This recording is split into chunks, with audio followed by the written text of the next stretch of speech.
ఆంధ్రప్రదేశ్లో విజయనగరానికి ప్రత్యేకమైన స్థానం. శ్రీకృష్ణదేవరాయలు విజయనగర సామ్రాజ్యాన్ని ఎక్కడి నుంచే పరిపాలించారు. అలాంటి విజయనగరంలో 9 అసెంబ్లీ స్థానాలు ఉన్నాయి. 2014 ఎన్నికలకు గాను 9 అసెంబ్లీ స్థానాల్లో వైఎస్ఆర్ పార్టీ 3 అసెంబ్లీ స్థానాలను కైవసం చేసుకుంది. ఇక 2019 ఎన్నికల్లో వైఎస్ఆర్ పార్టీ తరపున పోటీ చేయే అభ్యర్థుల వివరాలు ఇలా ఉన్నాయి.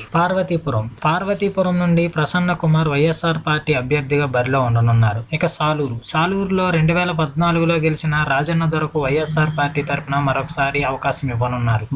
బొబ్బిలిలో కూడా 2014లో గెలిచిన రంగారావుకే మరొకసారి అవకాశం ఉంది. ఇక చీపురుపల్లిలో 2014లో కాంగ్రెస్ తరపున పోటీ చేసిన బొత్స 2019లో అవకాశం ఇవ్వనున్నారు వైఎస్ఆర్ పార్టీ అధ్యక్షుడు జగన్మోహన్ రెడ్డి గారు. ఇక విజయనగరం నుంచి వీరభద్రస్వామి, తృంగవరపుకోట నుంచి జగన్నాథం వైఎస్ఆర్ పార్టీ తరపున పోటీకి సిద్ధంగా ఉన్నారు. ఇక ఎన్నికల దగ్గర చేసి మార్పులు ఉండొచ్చు అని అంచనాలు వేస్తున్నారు వైఎస్ఆర్ పార్టీ శ్రేణులు. ఈ వీడియో కనుక నచ్చినట్లయితే లైక్ చేయండి. మరిన్ని పొలిటికల్ అప్డేట్స్ కోసం ఛానల్ ని సబ్స్క్రైబ్ చేయండి.